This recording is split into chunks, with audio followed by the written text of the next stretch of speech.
Selamat pagi Bapak Ibu Saudara yang dikasihi Tuhan.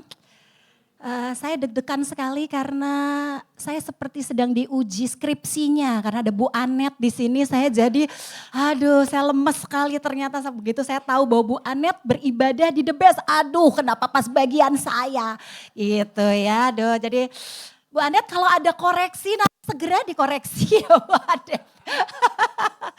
Iya, terima kasih Bu Anet. Baik Bapak Ibu Saudara dikasihi Tuhan, hari ini terima kasih buat tim pujian penyembahan, saya diberkati sekali. Saya mungkin tadi gak jadi susah menyanyi karena saya nangis terus betapa Tuhan luar biasa dalam kehidupan kita. Terima kasih buat tim pujian penyembahan. Dan hari ini kita akan lihat tentang apa yang akan kami sampaikan adalah gereja Tuhan bersiaplah. Katanya begitu ya. Saya, ini yang kanan kiri ya Fik? Oh tunggu dulu, hidupin. Yang mana Fik? Kiri, on off, oh on, oke. Oke, ops, oh. Tunggu dulu, belum dipencet tadi. Oke, hap, loh. Nah, oke, baiklah. Bapak Ibu, hari ini kami akan sampaikan bahwa kedatangan kembali Tuhan Yesus sudah semakin dekat. Nah, sudahkah kita bersiap? Sudahkah? Sudahkah? Pak Darmadi selalu berkata begini, kalau bergereja di The Best dijamin tidak sesat, begitu ya. Benar kan? Berkali-kali Pak Dar suka bilang begitu, nggak sesat katanya. Saya setuju karena semua para pemimpin diaken dan para pemimpin semua terus membawa kita menuju satu tujuan serupa Kristus. Tetapi masing-masing pribadi kita punya tanggung jawab masing-masing. Jadi masuk ke surga itu tidak gandengan tangan Bapak Ibu. Ya gandengan tangan yang The Best, ayo The Best masuk semua gitu, gak ada gitu ya. Jadi semua punya tanggung jawab pribadi masing-masing. Oleh sebab itu hari ini kalau kita tanya sudahkah kita bersiap? Maka itu berarti bukan saja gereja kita yang harus bersiap. Tetapi masing-masing pribadi kita. Apakah engkau sudah bersiap? Kedatangan Tuhan semakin dekat. Kita akan lanjut. Nah, kemarin kita belajar dari pelajaran 3 masa raya Israel. Kedatangan Pak Jeff dan Bu Anet ke sini, ini harus kalau kata kata undang-undang harus dipergunakan sebesar-besarnya bagi kemakmuran negara. Dia harus dipergunakan sebesar-besarnya, begitu ya. Jadi apa yang disampaikan Pak Jeff dan Bu Anet kemarin, kami ambil karena kami tahu bahwa inilah yang sedang terjadi. Kalau kita mempelajari 3 masa raya Israel, itu bukan berarti kita harus mempelajari tradisinya dan merayakan tradisinya. Tetapi dari 3 masa raya itu, apa makna, apa penggenapan yang sebenarnya sedang Tuhan lakukan. Itu nubuatan semua yang akan terjadi di akhir zaman pada saat kita sekarang. 3 masa raya Israel yang besar. Yang pertama adalah Paskah. Bapak Ibu Saudara, apakah sudah digenapi Paskah? Sudah. Kapan itu? Saat Tuhan Yesus mati di kayu salib. Dahulu orang Israel harus mengoleskan darah di ambang pintu sehingga membuat akhirnya mereka bisa keluar dari tanah Mesir. Dan sekarang darah Yesus, darah yang sejati itu, anak domba yang sejati itu yang akan membawa kita keluar dari dunia ini, dari yang gelap kepada terang yang ajaib. Itu zamannya Abraham, Musa dan orang-orang di perjanjian lama. Dan pada waktu itu mereka melakukannya sebagai simbol atau lambang. Tetapi apakah terjadi penggenapannya? Ya, terjadi. Itu zaman perjanjian lama. Masa raya yang kedua, Pentakosta. Pada waktu dulu di dalam perjanjian lama, saat Tuhan memanggil bangsa Israel naik ke Gunung Sinai untuk memberikan urapan yang sama seperti urapan kepada Musa, tetapi apa? Bangsa Israel tidak mau. Bangsa Israel menjadi takut. Kenapa takut? Karena pada saat Tuhan menyatakan dirinya di atas Gunung Sinai itu ada petir, ada kilat, ada angin, ada sesuatu yang besar di sana sehingga orang Israel berkata, Musa sudahlah engkau saja yang naik ke sana, wakilkanlah kami. Padahal itu adalah saat urapan dari Allah mau dinyatakan, disampaikan, diberikan kepada umat Israel. Tetapi penggenapannya sudahkah terjadi? Sudah. Pada waktu apa? Saat zaman murid-murid Kristus. Saat pencurahan Roh Kudus diterima oleh mereka. Itu masa murid-murid Yesus. Perhatikan Bapak Ibu Saudara, saat perjanjian lama, masa raya itu sudah digenapi. Saat zaman murid-murid Kristus, Pentakosta sudah digenapi. Nah ini yang terakhir, hari raya Pondok Daun. Sudah digenapi? Belum. Dan tahu siapa yang hidup di zaman Pondok Daun? Kita. Nah apakah kita percaya atau tidak nanti Yesus datang lagi? Itu masalahnya. Yang terjadi di zaman perjanjian lama, di zaman murid-murid Yesus, ada orang yang sungguh-sungguh menanti-nantikan itu. Tapi ada orang yang santai-santai aja.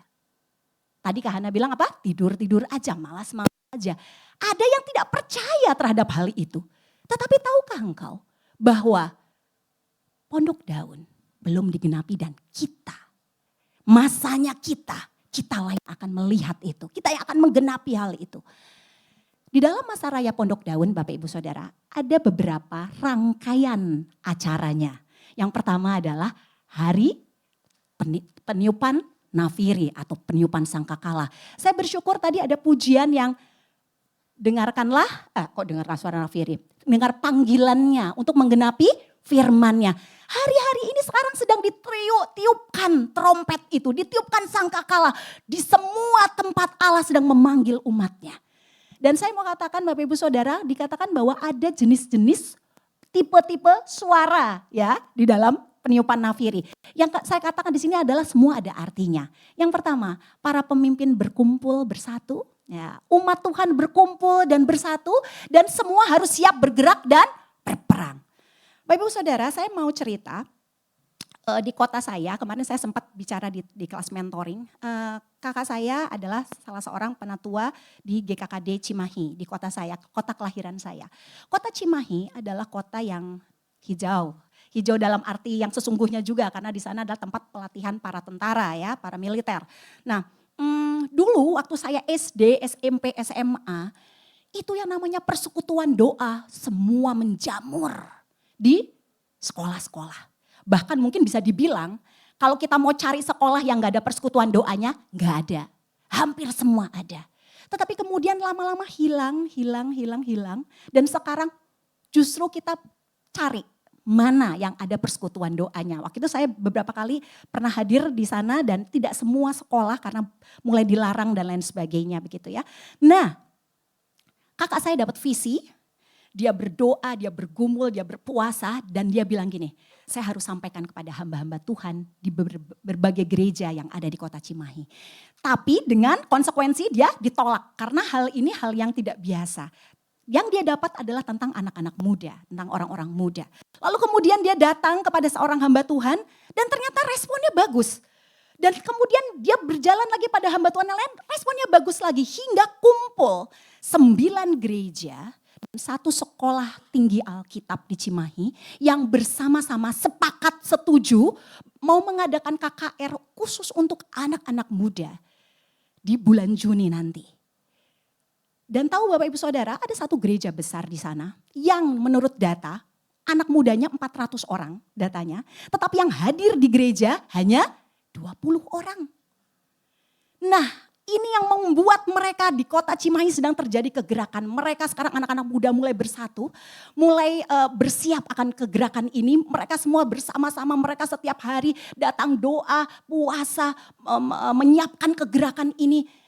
Dan kesatuan gereja ini adalah bentuk penggenapan dari tiupan nafiri yang sedang terjadi. Apakah sekarang kita mendengar? Apakah gereja kita di The Best mendengar panggilan itu? Itu tergantung respon kita semua. Tergantung respon engkau anak-anak muda juga. Apakah engkau mendengar hal ini gitu. Dan Cimahi dibagi menjadi Cimahi Utara, Cimahi Selatan dan Cimahi Tengah. Targetnya mereka adalah mengumpulkan 300 anak muda. Seperti pasukannya Gideon, 100 diutus ke utara, 100 diutus ke selatan, 100 diutus ke tengah. Cari anak muda, bergerak sama seperti waktu dulu lagi. Melakukan hal-hal yang ajaib, yang luar biasa yang datangnya dari Tuhan. Ini menunjukkan bukti bahwa penggenapan itu sedang terjadi. Kemudian kemarin di Palu ya, kami dengar juga berbagai gereja berkumpul. Dan banyak hal yang terjadi sekarang sedang digenapi. Dan ini tadi kita juga setelah tiupan nafir ini akan berlaku selama 10 hari. Dan selama 10 hari itu terus menerus zaman dulu tuh tiupan trompet ditiupkan terus.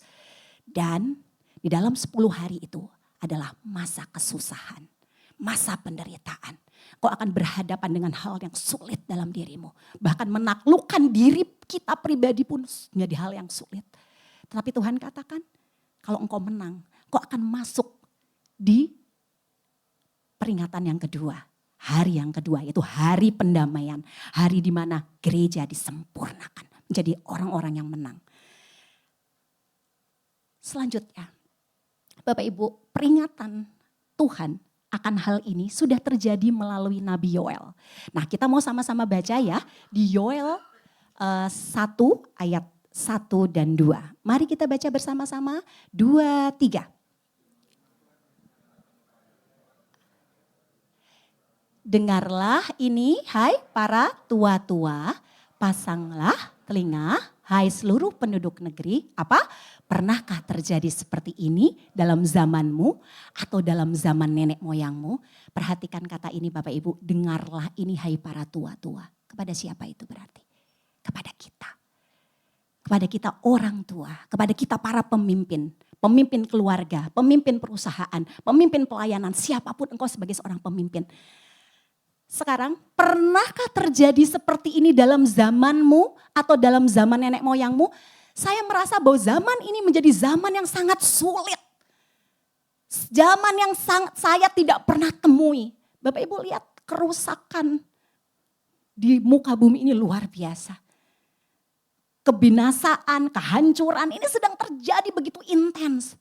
Kalau Bapak Ibu baca di Yoel itu dikatakan bahwa datang satu pasukan menyerbu.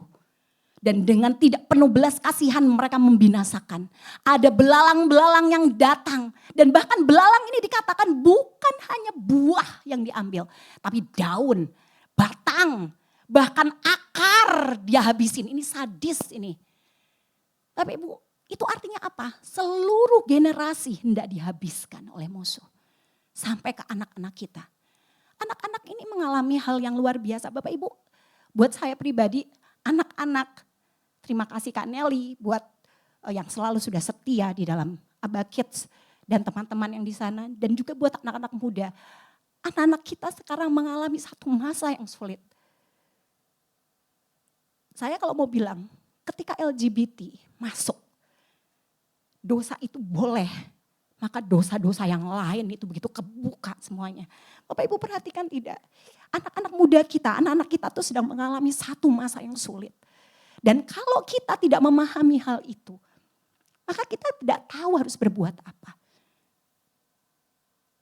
Saya ingat dulu, zaman dulu ada koran pos kota yang ini zaman dulu banget ya, yang terus kemudian suka diselipkan ada satu koran yang isinya adalah perkara kriminal semua dari awal sampai akhir, apa ya namanya? Sentana ya kalau nggak salah ya. Itu awal sampai akhir perkara kriminal. Mungkin kalau Sentana itu masih ada sekarang, mungkin dia bisa tebal sekali. Saya melihat bahwa perkara-perkara yang buruk, imoralitas yang buruk itu dulu dilakukan oleh orang-orang dewasa, sekarang dilakukan oleh anak-anak. Saya kemarin habis baca, anak kelas 4 SD memperkosa anak kelas 3 SD. Itu gila bener ya. Itu sudah tidak masuk di akal. Tapi itu semua sedang terjadi di kita. Sedang terjadi di dunia ini, sedang terjadi di muka bumi kita. Oleh sebab itu saya melihat bahwa di satu sisi gerakan Allah semakin luar biasa. Gereja bersatu, semua mulai memberi diri, melakukan luar biasa. Itu terjadi. Tetapi kejahatan juga semakin kuat melakukannya. Saya baru sadar kemarin, saya baru ngerti jawabannya ketika kemarin waktu Bu Anet menyampaikan.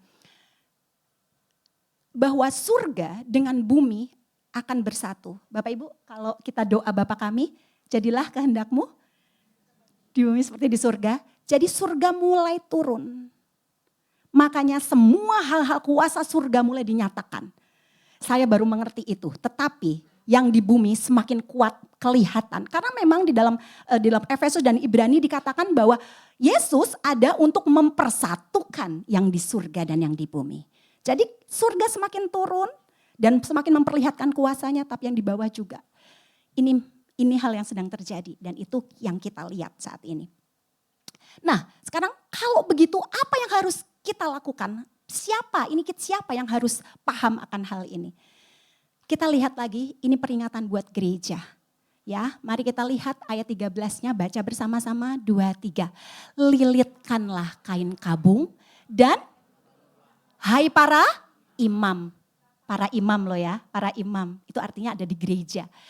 Yang selanjutnya 2-3, merataplah hai para pelayan mesbah. Siapa para pelayan mesbah? Yang berada di atas panggung. Para pemusik harus mengerti hal ini. Para profetik harus tahu hal ini. Lalu lanjutannya, masuklah, bermalamlah dengan memakai kain kabung, hai para pelayan Allah. Apa katanya? Sebab sudah ditahan dari rumah Allahmu korban sajian dan korban curahan. Ini peringatan buat gereja. Kepada para imam, para pelayan mesbah, para pelayan Allah, kita semua hari ini. Apa yang harus kita lakukan? Ayat 14-nya, 2-3, adakanlah puasa yang kudus, maklumkanlah perkumpulan raya, kumpulkan para tua-tua dan seluruh penduduk negeri ke rumah Tuhan Allahmu dan apa? Berteriaklah kepada Tuhan. Ayat selanjutnya dikatakan, wahai hari itu, sungguh hari Tuhan sudah dekat, datangnya sebagai pemusnahan dari Yang Maha Kuasa. Wow, Bapak Ibu. Ini kalau gereja gak menangkap, harus bersiap apa? Berbahaya buat kita. Adakanlah puasa kudus. Apakah kita sudah melakukan itu bersama-sama? Saya berharap kita semua satu jemaat, mungkin dari anak-anak sampai orang dewasa, sampai orang tua, mari kita sama-sama melakukan ini semua. Dan apa yang kita lakukan, kita sering berkumpul. Ibadah, komsel, jangan ditinggalkan. Itu satu tempat di mana kita bisa menaikkan ratapan kita. Tempat kita berdoa, komsel itu tempat kita berseru kepada Tuhan. Karena hari ini bakal tiba. Hari Tuhan itu datangnya diawali dengan hari pemusnahan. Oleh sebab itu kalau kita tidak bersiap. Dulu Hana dan Simeon dijanjikan oleh Tuhan waktu perjanjian lama akan berjumpa dengan Yesus. Dan dia percaya, dia menanti-nantikan. Dan betul, dia bertemu dengan Yesus. Nah, keadaan Hana dan Simeon sama dengan kita yang sekarang sedang dijanjikan. Apa janjinya? Kita akan dijemput oleh Yesus yang kedua kali. Apakah engkau percaya? Apakah engkau menanti-nantikan? Itu tergantung pribadi kita masing-masing. Apakah gereja kita juga menanti-nantikan itu? Apakah gereja kita memprioritaskan hal itu? Itu tergantung kita, tergantung keputusan kita. Respon kita mendengar panggilan itu. Dan hari ini mari jelas dikatakan. Yoel itu ditulis 500 atau 600 tahun sebelum Yesus ada. Tetapi dia sudah menubuatkan dan itu yang akan terjadi di hari-hari akhir.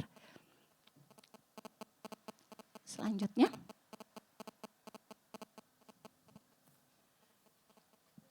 Bapak Ibu Saudara. Hah? Betul?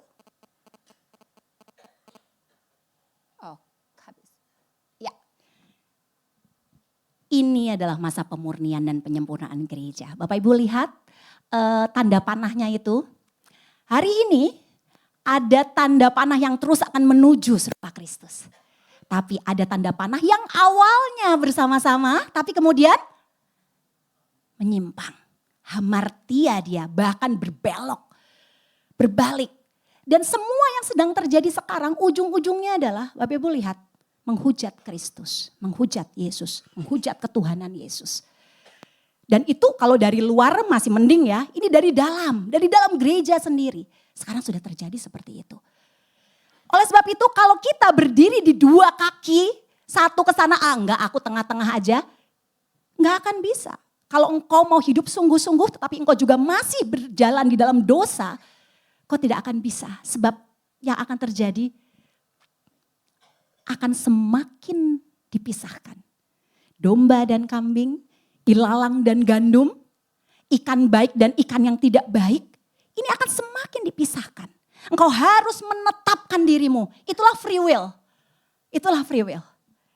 Kami tidak bisa memaksa seseorang untuk menetapkan diri di posisi mana. Tapi engkau sendiri yang harus melakukannya. Saya mau ada di sini. Saya mau terus menuju seperti Kristus. Atau saya ada di sebelah sini. Dan itu terang-terangan. Sehingga nanti tanda itu, tanda yang akan diberikan oleh antikristus itu bukan menjebak kita atau kita, kok ada tanda? Enggak begitu. Itu dengan jelas kita yang menyerahkan diri untuk dikasih tanda. Karena kita bilang, saya tidak percaya Kristus lagi. Anak-anak muda, engkau lihat banyak hal ya di TikTok, banyak lihat di YouTube. Hal-hal yang keren-keren, yang dari orang Kristen juga. Tetapi sebetulnya sedang membawa engkau menyimpang. Hati-hati. Mungkin suatu saat ada bagusnya juga di dalam komsel atau di dalam ibadah kita bisa putarkan itu. Lalu apa menurut pendapat Bapak Ibu Saudara? Karena kita mau tahu loh, itu bahaya loh gitu. Yang mana yang salahnya yang mana? Lalu kemudian ayat apa yang bisa buat mematahkan hal itu? Kita harus belajar seperti itu. Anak-anak muda adalah sasaran yang sekarang sedang dibawa oleh mereka semua. Oleh sebab itu kita harus menaruh hal-hal yang kuat yaitu firman Tuhan di dalam diri anak-anak muda kita dan anak-anak. Penghakiman itu datangnya dimulai dari mana? Dimulai dari gereja Tuhan. Mari kita baca 1 Petrus 4 ayat 17. 2, 3. Karena sekarang telah tiba saatnya penghakiman dimulai. Dari mana? Dari rumah Allah sendiri harus pertama-tama dihakimi. Dan jika penghakiman itu dimulai daripada kita, bagaimanakah kesudahannya dengan mereka yang tidak percaya pada Injil Allah? Ada satu lagi yang kita baca, Yehezkiel 9 ayat 6, 2, 3. Orang-orang tua, teruna-teruna dan dara-dara, anak-anak kecil dan perempuan-perempuan bunuh dan musnahkan. Tetapi semua orang yang ditandai dengan huruf T itu jangan singgung. Dan mulailah dari tempat kudusku. Lalu mereka mulai dengan tua-tua yang berada di hadapan bait suci. Para penatua, para diaken, Pak Isan, Pak Gun ya. Paling pertama Pak jare loh Pak. Istrinya gimana? Ceramah istri. Jadi ini buat kita semua sebetulnya. Para tua-tua, para penatua, para pemimpin. Ini dimulai dari yang di hadapan bait suci. Artinya semua orang yang itu duluan yang akan diukur, yang akan diuji, yang akan diukur itu yang di dekat mesbah itu. Abis itu, kalau gitu aku gak pelayanan deh, misalnya kayak gitu. Gak bisa, karena nanti akan kita lihat kenapa kita harus terus bergerak bersama-sama dengan Kristus. Hari ini Bapak Ibu Saudara, ini menjadi sesuatu yang menurut saya menjadi prioritas bagi kita untuk mempersiapkan. Apapun pelayananmu, apapun pekerjaanmu, prioritaskan bahwa kita harus bersiap untuk hal ini. Untuk selanjutnya suami saya yang akan melanjutkannya, silakan.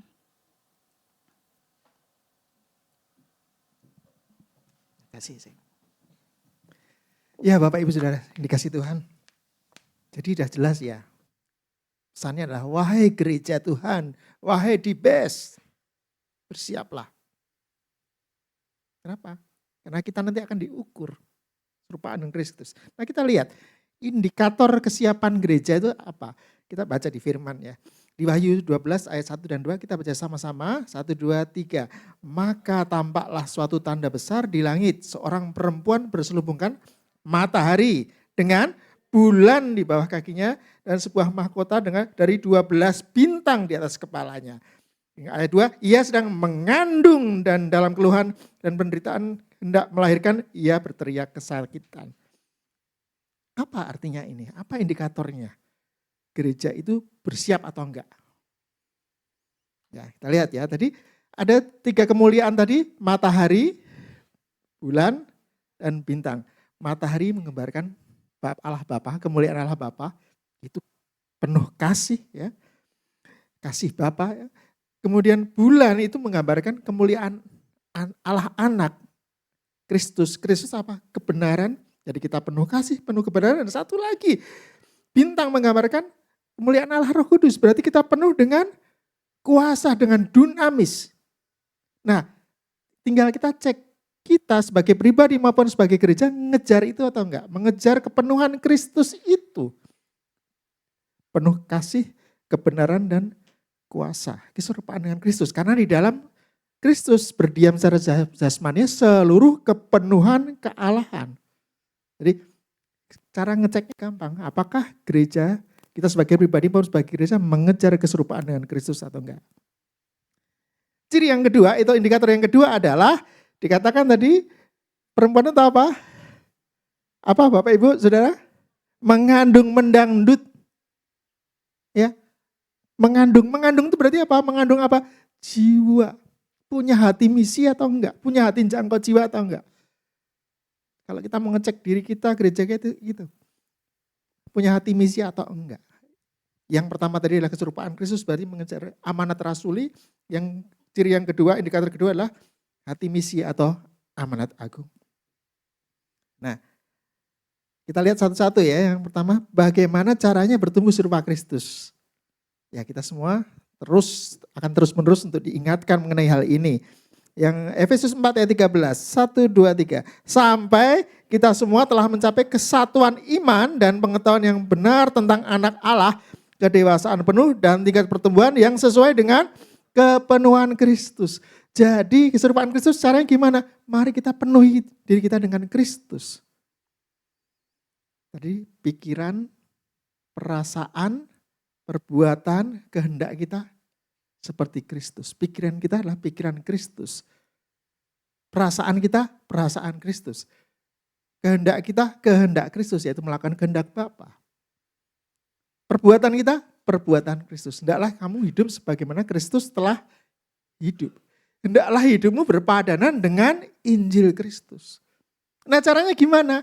Nah kita nggak bisa sendiri-sendiri Bapak Ibu Saudara. Harus hidup di dalam persekutuan. Kenapa? Allah kita, Allah Tritunggal, Allah persekutuan, Allah Bapa, Allah Anak, Allah Roh Kudus. Tuhan ngasih contoh kalau kita diciptakan menurut gambar dan rupa Allah artinya apa? Ya seperti juga persekutuan juga. Makanya firman Tuhan mengatakan jangan meninggalkan pertemuan ibadah. Kenapa? Itu karakternya Allah. Persekutuan itu. Jadi kita harus hidup di dalam persekutuan di ruang kudus. Bapak Ibu masih ingat ya di pola kemah Musa itu ya. Kita harus hidup di ruang kudus itu. Ada 3 perabot di situ apa saja?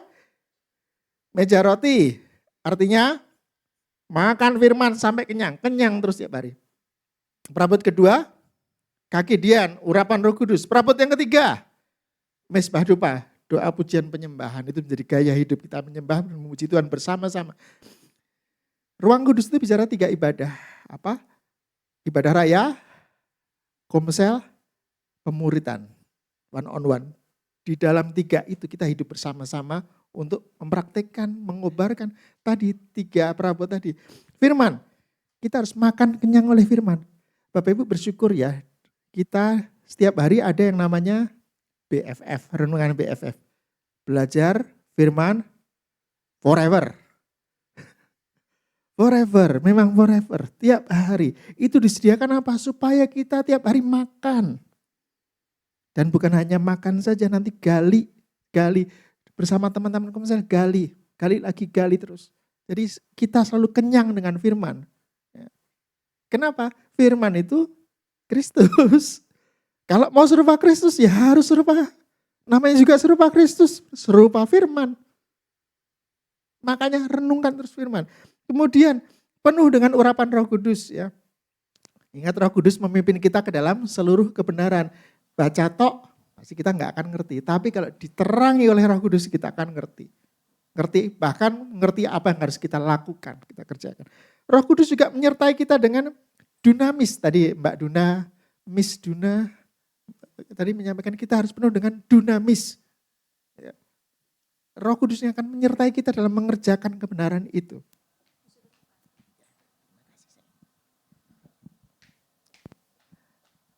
Yang berikutnya adalah urapan Roh Kudus, bentuknya adalah salah satu adalah bicara soal bahasa roh. Ingat khotbah Bang Robin minggu yang lalu ya. Bahasa roh ini adalah bahasa pribadi kita. Kita berdoa kepada Tuhan, jadi dari kita kepada Tuhan. Itu semacam hotline gitu ya. Kita ngomong bahkan dengan ucapan yang tidak terkatakan. Bapak Ibu suka ngerasakan enggak? Bahkan kita tuh sampai enggak tahu mau doa apa. Saking tertekannya, saking hidup berbeban berat ya. Bahasa roh mengajar kita, dia akan berdoa dengan bahasa yang Tuhan yang mengerti. Kita enggak ngerti mau ngomong apa, dia akan berbicara kepada Tuhan. Itu hotline kita. Itu gunanya apa? Kalau kemarin dari Bang Robin, untuk membangun kita. Terus praktekkan itu. Ya. Tapi juga ada satu lagi bahasa roh yang menjadi nubuatan secara korporat. Jadi yang satu tadi adalah dari kita kepada Tuhan. Yang satu lagi bahasa roh adalah dari Tuhan kepada kita. Pesan kepada seseorang, beberapa orang di antara kita dari persekutuan, dan itu menjadi nubuatan buat kita semua. Makanya harus minta, ada yang minta karunia untuk menafsirkan bahasa roh supaya ngerti pesan Tuhan itu apa tadi buat kita semua. Ya. Nah, jadi makan firman dengan kenyang, penuh urapan Roh Kudus, dan satu lagi hidup kita itu jadi ekspresi ucapan syukur. Bentuknya apa? Doa, pujian, penyembahan. Setiap kali dengan setiap hal yang kita alami, kita percaya Allah turut bekerja mendatangkan kebaikan. Makanya kita selalu mengucap syukur lewat doa, pujian, dan penyembahan. Nah, itulah menjadi serupa Kristus, penuh dengan Kristus. Di dalam pikiran kita, perasaan kita, perbuatan kita maupun kehendak kita. Yang berikutnya, itu tadi amanat rasuli ya, serupa Kristus. Sekarang bagaimana dengan amanat agung? Bagaimana caranya mengerjakan misi? Cara mengerjakan misi adalah kerjakan saja. Ayo toh? Cara mengerjakan ya kerjakan saja. Kalau bahasa dulu ada iklannya, tidak usah pakai ina-inu gitu ya. Alasan selalu banyak. Tadi Kak Hana juga sudah mendapatkan bicara soal kesibukan. Enggak, lakukan saja. Nanti kita akan lihat beberapa contoh bagaimana orang di dalam kesibukan pekerjaannya tetap melakukan misi. Nanti kita akan lihat contohnya, fotonya. Nah, yang pertama adalah bagaimana mengerjakan misi? Kerjakan saja bagian kita, yaitu apa? Pergi. Firman Tuhan katakan, Matius 28, 19, 20, kita semua pasti hafal nih ya. Karena itu, pergilah, jadikanlah semua bangsa muridku dan baptislah mereka dalam nama Bapa dan Anak dan Roh Kudus. Ayat 20, dan ajarlah mereka melakukan segala sesuatu yang telah kuperintahkan kepadamu. Dan ketahuilah, aku menyertai kamu senantiasa sampai kepada akhir zaman. Itu bagian kita. Pergi. Lakukan tadi apa? Menginjil, membaptis, mengajar. Udah, lakukan saja. Dan tenang. Dikatakan tadi, ketahuilah aku menyertai kamu senantiasa sampai pada akhir zaman. Berarti Tuhan menyertai kita dan janji itu. Nah, Tuhan punya bagiannya dan Tuhan lakukan bagiannya. Bagian Tuhan apa? Menyertai kita dengan apa? Dunamis. Dari Roh Kudus. Kisah Rasul 1 ayat 8. 1, 2, 3. Tetapi kamu akan menerima apa? Kuasa kalau Roh Kudus turun ke atas kamu, dan kamu akan menjadi saksiku di mana? Yerusalem dan seluruh Yudea, Samaria sampai ujung bumi. Satu ayat lagi yang menjadi contoh bagaimana Tuhan menyertai kita. Dengan dunamis dan Roh Kudus. Markus 16 ayat 20. 1, 2, 3. Mereka pun pergilah memberitakan Injil ke segala penjuru. Dan Tuhan turut bekerja dengan meneguhkan firman itu dengan apa? Tanda-tanda yang menyertainya. Jadi Bapak Ibu Saudara, jangan khawatir, kita enggak sendirian. Tuhan menyertai kita bahkan dengan kuasa-Nya yang dahsyat. Kita percaya itu akan terus terjadi di antara kita. Kita mengerjakan bagian kita, Tuhan mengerjakan bagiannya. Nah, Bapak Ibu, ada satu hal yang mungkin seringkali mungkin pandangan yang menurut saya membuat kita menghambat kita menjadi ragu-ragu melakukan misi, karena seolah-olah itu seperti tidak terjangkau gitu ya. Sesuatu, itu bagiannya misionaris yang luar biasa. Kalau saya, apalah saya ini. Seringkali kita minder begitu ya. Coba kita lihat. Bagaimana kita memaknai misi dari sesuai firman ya. Pandangan umum tentang misi itu gini deh. Seringkali orang berpikir bahwa yang namanya misi adalah penjangkauan ke lokasi-lokasi terpencil ujung bumi gitu. Ya. Atau penjangkauan ke suku-suku terasing yang sulit-sulit itu. Apakah itu salah? Tidak, itu benar. Ya, itu tidak salah. Memang misi adalah menjangkau, antara lain menjangkau ke lokasi-lokasi terpencil ujung bumi ke suku-suku terasing. Tapi tidak hanya itu. Enggak hanya itu. Coba lihat kata firman apa. Kita lihat ya firmannya ya. Ups. Ding, ding. Ya. Lihat. Kita lihat dulu misi menjangkau jiwa. Tugasnya apa, lalu kemudian lokasinya di mana dan hasil yang diharapkan apa. Kita lihat. Tugas dan misi, tugasnya apa Bapak Ibu? Matius 28 tadi. Pergi jadikan semua bangsa muridku. Jadi tugasnya atau misinya pergi untuk menjangkau. Itu tugasnya. Kemudian lokasinya di mana? Yerusalem, Yudea, Samaria sampai ujung bumi. Memang ujung bumi ya harus dijangkau itu. Tapi tidak hanya itu. Samaria juga harus dijangkau. Yudea juga harus dijangkau. Bahkan Samaria harus dijangkau. Yerusalem harus dijangkau. Yerusalem itu apa? Kota kita. Tetanggamu itu di kompleks itu. Tukang sayur yang setiap hari keliling di depan rumahmu itu. Ibu-ibu yang menunggui siswa anaknya sekolah di TK atau SD. Itu teman-teman sesama penunggu itu. Jangkau. Ya. Loh itu luar biasa loh, itu ladang subur loh itu. Dan anak-anak di sekolah, teman-teman sekolah ataupun di kuliah di kampus, itu teman-temanmu itu ladang itu. Ya. Yang bekerja di kantor, kalau istilahnya Kak Luli marketplace ya, itu teman-teman kerjamu itu ladang itu. Ya. Nah, saya ambil contoh ekstrim gini. Misi ke Yerusalem sama misi ke ujung bumi. Ini contoh nih ya. Yerusalem kan deket ya. Kalau ujung bumi kan nun jauh di sana. Sambil contoh saja. Misalnya ini kakak Christian sama kakak Lia misalkan. Suatu ketika digerakkan Tuhan untuk misi. Misinya nggak tanggung-tanggung Bapak Ibu ke Alaska sana. Alaska sana di suku Indian Inupiaq lah misalkan gitu ya. Udah lalu berangkatlah kakak Christian sama kakak Lia ke sana. Sana menginjil, membaptis, mengajar, sampai luar biasa. Di sana sampai church planting yang terbentuk, mulai dari memenangkan jiwa-jiwa, lalu menjadi komselnya bertambah, bermultiplikasi, lalu menjadi jemaat lokal. Jemaat Inupiaq, Alaska, misalkan gitu. Pertanyaannya, habis itu jemaatnya disuruh misi enggak? Ya, jemaat Inupiaq di Alaska sana, harus melakukan misi juga sama, perintahnya berlaku sama. Nah, kemudian mulailah mereka bergerak kan, berdua-dua menjangkau desa sebelah, desa satu lagi atau di desanya sendiri.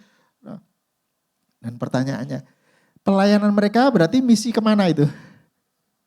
Yerusalem, Yudea, Samaria atau ujung bumi? Jadi Yerusalem, ujung bumi yang semula ujung bumi itu berubah menjadi Yerusalem. Ya toh, artinya apa? Yerusalem, Yudea, Samaria, ujung bumi itu soal tempat aja. Tapi intinya sama misi. Kerjakan saja. Dan lihat hasil yang Tuhan mau. Wahyu 7 ayat 9. 1, 2, 3. Kemudian daripada itu aku melihat sesungguhnya suatu kumpulan besar orang banyak yang tidak dapat terhitung banyaknya dari segala bangsa, suku, kaum, dan bahasa berdiri di hadapan tahta dan di hadapan anak domba, memakai jubah putih dan memegang daun-daun palem di tangan mereka. Lihat, segala bangsa, suku, kaum, dan bahasa. Baik suku-suku yang belum terjangkau, ya itu harus. Itu Bang Arif dan teman-teman sedang menjangkau suku-suku itu. Tapi bagaimana dengan kita? Kita juga menjangkau suku-suku. Mungkin suatu saat kita akan diutus untuk suku-suku yang tidak terjangkau. Tapi sekarang kita mulai dengan apa yang ada di depan mata kita yang Tuhan bukakan pintunya. Pertanyaan saya, suku Batak itu sudah terjangkau belum? Sudah, nah. Pertanyaan saya adalah, kalau gitu kita nggak perlu lagi menjangkau suku Batak ya? Masih lah. Ya toh? Wong Jawa, orang Jawa. Sudah dijangkau belum? Sudah. Kalau gitu nggak perlu lagi. Enggak, terus. Minahasa terus. Tionghoa terus. Jadi, ya segala bangsa. Ya, loh bener loh. Amerika dan Eropa dulu kan mengirim misionaris untuk melayani kita tuh. Dan sampai kita jadi seperti ini tuh. Tapi sekarang kita kirim ke sana. Kenapa? Mereka juga sedang mengalami penurunan. Giliran kita sekarang memberkati mereka. Jadi terus, misi jalan terus. Nah, jadi Bapak Ibu, mengenai misi ini intinya apa? Intinya adalah apakah kita melakukan misi atau enggak. Itu aja. Kita pilih yang mana? Melakukan, mengerjakan misi. Mari lakukan saja. Setiap menjangkau jiwa sesuai dengan pintu yang Tuhan bukakan buat kita. Ya. Mau di Yerusalem, Yudea, Samaria, sampai ujung bumi. Setia dalam perkara kecil, nanti Tuhan percayakan yang besar. Ya, kita mulai. Nah, kami ada beberapa foto, contoh, kebetulan enggak banyak foto yang ada pada kami, tapi mungkin moga-moga ini juga bisa menjadi inspirasi buat kita. Ini Kakak Dewi dan Kakak Widya bersama Kakak Franky dari Komsel Pamulang BSD. Coba menjangkau jiwa. Ini kalau nggak salah di Bojongsari ya. Di daerah Depok nih kalau nggak salah. Lihat. Mendoakan seorang oma. Satu, kita melayani oma itu, menjangkau oma itu. Tapi lihat, kalau Tuhan bukain pintu, satu dibukain ke yang lain. Selain oma itu yang dilayani, siapa lagi yang dilayani? Keluarganya. Lihat itu. Satu jiwa cantolannya pasti banyak. Teman-teman yang melayani residen narkoba adalah sasaran pertama, itu target pertama. Tapi keluarganya itu juga harus dilayani, dijangkau. Karena kasihan mereka juga babak belur, harus dilayani. Nah, ini contoh satu. Berikutnya, Kak Hana bersama Kak Susan melayani Mbak yang selama ini sudah membantu merawat oma. Mbak, terima Tuhan Yesus. Dari Tuhan dan Juru Selamat, haleluya. Contoh lain lagi, Bro Hendrik dan kawan-kawan. Pintu yang dibukain apa? Anak-anak muda yang suka olahraga, badminton. Sudah, jangkau saja. Layani itu. Pertama bermain bersama, habis itu ngobrol bersama. Habis ngobrol bersama, kalau udah ngobrol kan ngobrol bisa kemana-mana tuh. Masuk ngobrol tentang kehidupan, ngobrol tentang Kristus, doakan. Jangkau. Contoh lain lagi, nah ini anak kita, anak youth kita di Kanaan, di Kolongan ya. Kebetulan namanya Steffi Maici. Steffi ini mendapatkan kesempatan untuk kuliah di Akademi Perawat. Ya, itu lihat dia masih pakai baju perawat itu. Tuhan bukain pintu buat dia di kampus. Dia melayani teman-teman, bahkan diberi kesempatan ngajar. Mahasiswa lain di kampus. Kesempatan. Sampaikan maksud abadi Allah, pola kemah Musa dan sebagainya. Jadi Tuhan bukakan pintu kesempatan, masuk. Nah ini dia. Satu contoh. Ini siapa dan sedang apa? Pak Darmadi ya, penatua kita. Sedang melayani di sebuah kantor. Kantor ini namanya Blue Scope Steel di situ di Lebak Bulus itu. Pak Dar sedang melayani di sana. Dan yang kita mau lihat adalah cerita di balik ini. Jadi Pak Dar melayani ke sana. Ini teman-teman yang dari berbagai golongan, maksudnya berbagai aliran Kristen maupun Katolik.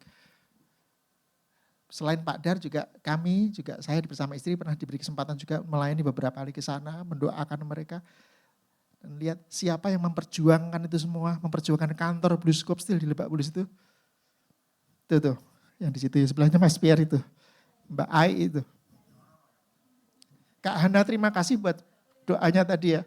Sesibuk-sibuk apapun, tuh Mbak Ai kurang sibuk apa? Bekerja, menemani Mas Pierre, dia tetap punya misi, kantornya harus, orang-orang di kantornya harus selamatkan. Tuhan bukakan pintu dan Tuhan kirimkan pekerja-pekerja. Tuhan kirim kami, Tuhan kirim Pak Dar dan juga saya percaya nanti teman-teman yang lain juga. Jadi begitu. Kerjakan saja nanti Tuhan tolong. Nah yang terakhir, poin terakhir adalah jangan lupa kesatuan tubuh Kristus. Gereja-gereja yang lain itu saudara-saudara kita juga. Suatu ketika waktu saya sudah pernah ceritakan kami di jalan ke Melbourne bersama Pak Jeff. Kami nanya Pak Jeff bagaimana dengan Indonesia posisinya sedang sampai mana nanti fasenya dalam penyempurnaan gereja. Pak Jeff bilang fase menanamkan visi. Maka itu kita kerjakan sekarang. Kita membagikan visi ke gereja-gereja lain supaya mereka juga ngerti maksud abadi Allah, sama-sama bergerak, sama-sama menuju serupa Kristus, sama-sama mengerjakan misi amanat agung. Satu kesatuan tubuh Kristus. Ini satu contoh. Ini bulan yang lalu, bulan April, kami dapat kesempatan untuk melayani satu persekutuan. Persekutuan doa ini terdiri dari beberapa gereja ini, oikumene. Pintu masuk yang Tuhan berikan adalah ada salah satu teman kami itu yang baju kuning itu namanya Ibu Lucy. Ibu Lucy itu suaminya pindah tugaskan ke Jepang. Selama 5 tahun, jadi harus berangkat ke sana. Sebelum berangkat kami kontak-kontakan Mamah Lucy, kami memanggil beliau Mamah Lucy. Mamah Lucy jangan pergi dulu. Kita mau bekali equipping untuk Mama Lucy. Supaya nanti bisa menjadi berkat di Jepang sana. Oh, beliau mau dan kemudian mengajak beberapa teman. Kami sampaikan itu. Ini dari beberapa gereja, dari beberapa suku juga, itu ada yang dari Sunda. Dan lihat Tuhan bukain pintu lagi, begitu kami equip pada mereka, langsung mereka minta bulan Agustus kalau nggak salah. Bisa nggak layani di retreat persekutuan kami, itu berbagai gereja. Tuh, Tuhan bukakan. Itu supaya jadi kesatuan tubuh Kristus. Yang penting bagi kita kerjakan saja. Jadi mari kita belajar bersatu sebagai kesatuan tubuh Kristus. Termasuk di gereja ini, skala kecil ini, di Komsel maupun di gereja ini. Skala kecil belajar bersatu. Apapun bangsanya, mau bule, mau Asia, mau apa, kita satu tubuh Kristus. Apapun sukunya, mau Jawa, Tionghoa, Batak, Ambon atau apapun, satu tubuh Kristus. Apapun kaumnya, kaum muda, kaum tua, kaum lansia, kaum anak-anak, kaum difabel atau apapun, kita satu tubuh Kristus. Ya. Bahasanya, bahasa apapun. Makanya saya juga mendorong teman-teman ya, apalagi anak-anak muda kita, cuma juga anak-anak belajar berbagai bahasa, termasuk bahasa daerah loh ya. Walaupun sedikit-sedikit, tapi itu membantu kita nanti dalam melakukan amanat agung.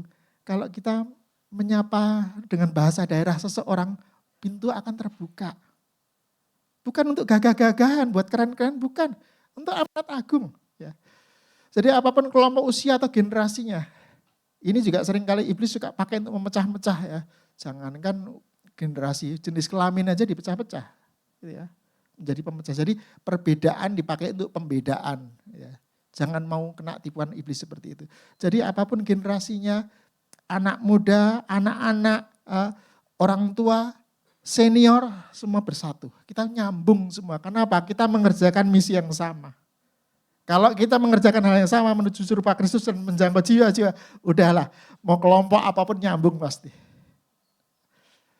Apapun status ekonominya, tingkat pendidikannya, sudah bukan hal yang penting lagi. Nyambung semua sebagai kesatuan tubuh Kristus. Ups. Ya, jadi akhir kata, wahai apa love the best, apa? Bersiaplah, jadilah mempelai wanita yang penuh kemuliaan Allah serupa Kristus, yang memenangkan banyak jiwa buat Kristus, dan yang bersatu dalam kesatuan tubuh Kristus. Siap Bapak Ibu Saudara? Ya, saya undang Ibu Eva untuk maju ke depan. Terus juga tim profetik.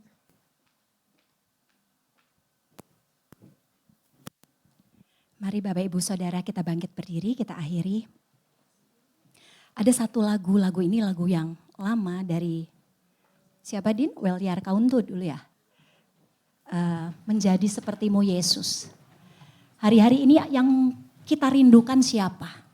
Apakah Yesus yang selalu kita rindukan untuk menjadi seperti Yesus? Yang kita dambakan, yang kita cintai, yang kita nanti-nantikan. Apakah dia? Mari kita mau menjadi seperti Yesus. Haleluya. Kita pribadi, masing-masing pribadi kita datang kepada Tuhan. Mari kita mendiagnosa diri kita sendiri. Apakah hari-hari ini aku terus tertuju pada Kristus? Apakah diri kita terus bersama-sama dengan dia? Apakah engkau menanti-nantikan dia atau aku sudah bermalas-malasan? Atau aku tidak mau tahu akan hal itu. Tapi hari itu akan datang pada kita semua. Jangan sampai engkau menjadi kaget.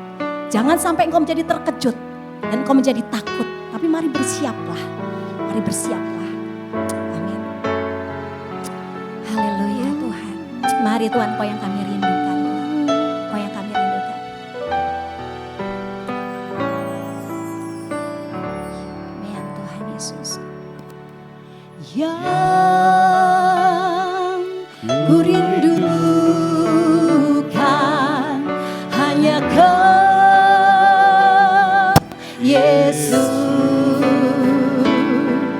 Nyatakan pribadimu dalam hidupku.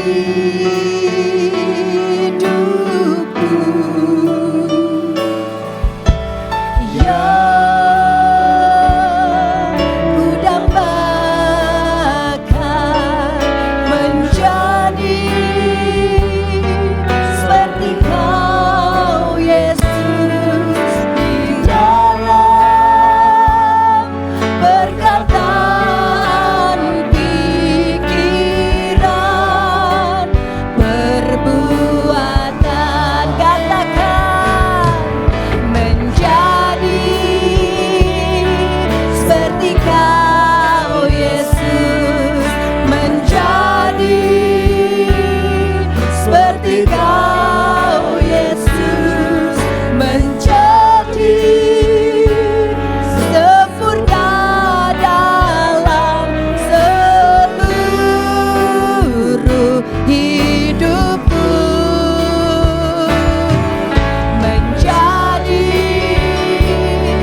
bukan dengan kekuatan kita sendiri untuk menjadi sempurna.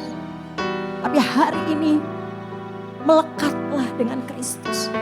Sebab hanya di dalam Kristus pikiranmu, perkataanmu, perbuatanmu, perasaanmu menjadi serupa dengan Kristus. Kalau hari ini engkau merasa bahwa aku belum Tuhan, perkataanku masih perkataan yang sia-sia dan perkataan yang kotor. Hari ini mari melekatlah kepada Kristus. Supaya engkau mencontoh teladannya. Bagaimana Kristus berkata-kata, bagaimana Kristus berpikir, bagaimana Kristus memiliki perasaan, bagaimana Kristus bertindak. Kalau engkau sedang sakit hati, kau merasa disakiti, kau merasa ditolak, mari bagaimana Kristus memiliki perasaan sehingga tidak ada seorang pun yang dapat melukai engkau. Hari ini mari kita datang kepada Kristus, melekat kepada Kristus. Dengan usaha kita sendiri, dengan kekuatan kita sendiri. Menjadi hal yang sangat sulit. Tapi ketika engkau melekat, kau hanya melihat kepadanya. Kau tidak akan putus asa, kau akan tabah. Sebab kau pernah melihat bagaimana Kristus melewati semuanya ini di atas kayu salib. Menjadi seperti Yesus. Menjadi seperti Kau. Jadikan kami seperti-Mu Tuhan. Sempurna dalam seluruh hidupku. Menjadi seperti Kau.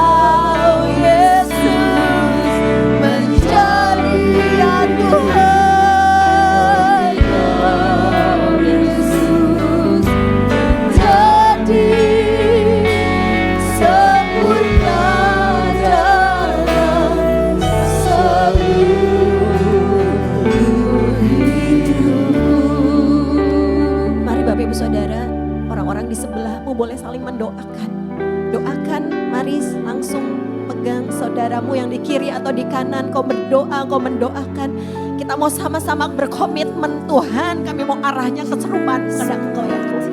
Pikiran kami, perkataan kami, perbuatan kami di dalam nama Tuhan Yesus. Mari kita berdoa, mari kita saling mendoakan dalam nama Yesus.